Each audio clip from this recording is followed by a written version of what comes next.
The truth isn't positive or negative. It's just the truth. Now, here's some more of it. This is the Sports Source.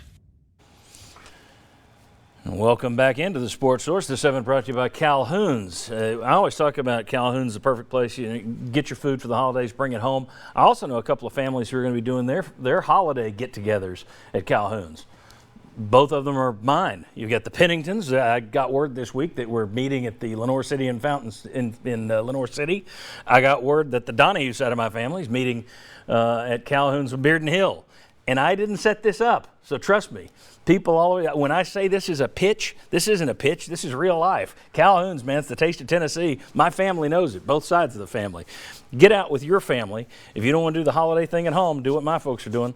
Do it at Calhoun's. They got 9 area locations to enjoy. All right. This is our Hot Read segment, and we used to do this in football, but we're doing it in basketball today. 2 quick questions, because we went long in that first one. 2 quick questions, one for each pairing. I'm going to start with Josh and Mark right here.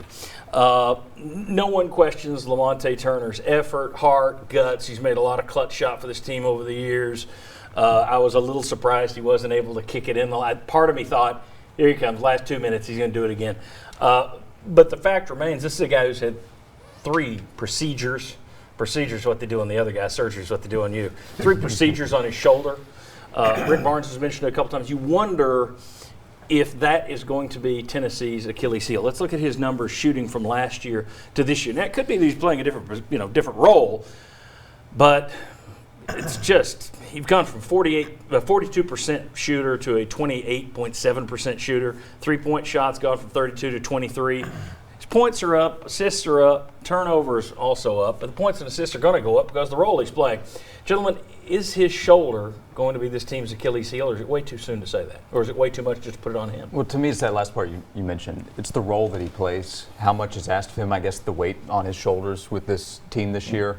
To me, they don't have enough depth right now in the backcourt, and I still would trust Lamonte in the VCU game. If it's late and you need a shot, I still trust that he can hit it. But over 40 minutes with everything that he's having to do without getting as much help, that to me would be the biggest concern.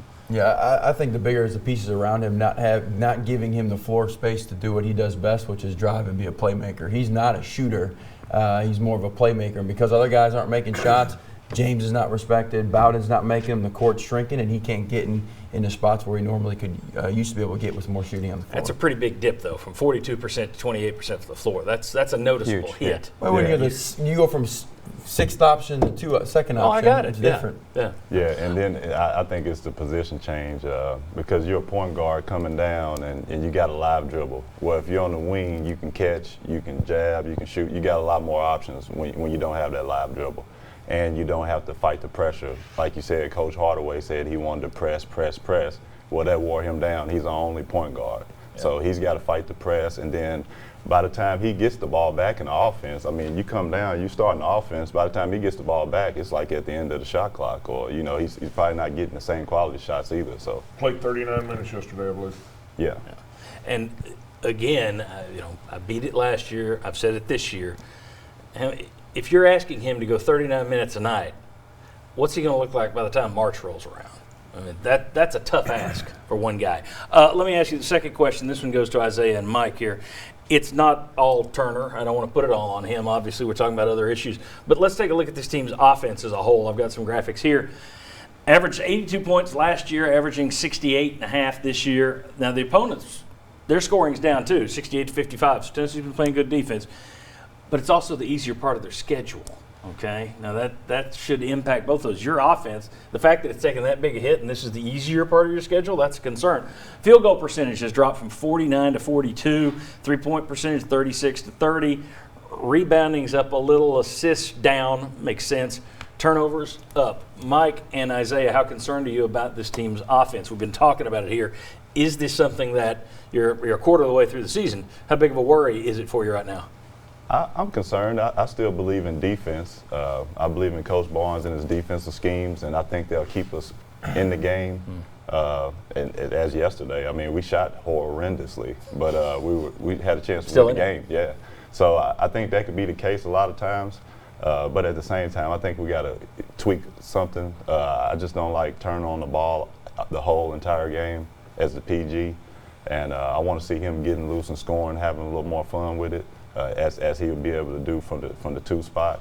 And then I think that'll loosen up everybody else, because now they're running out at him. He can, get into the paint. He can be a creator from the 2 position as well, and that may help Bowden out too.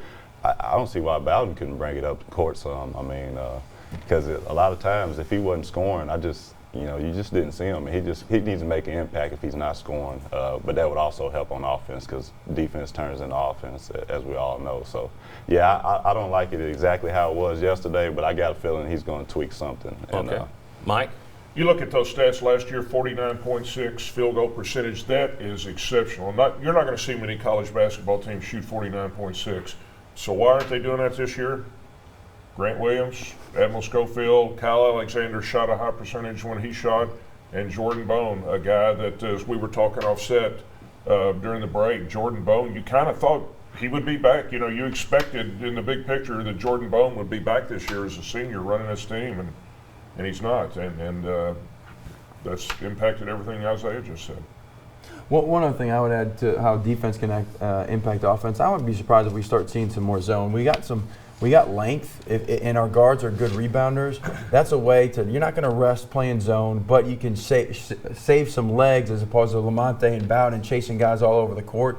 Playing some zone could possibly help impact our offense in a positive way. Very good. All right.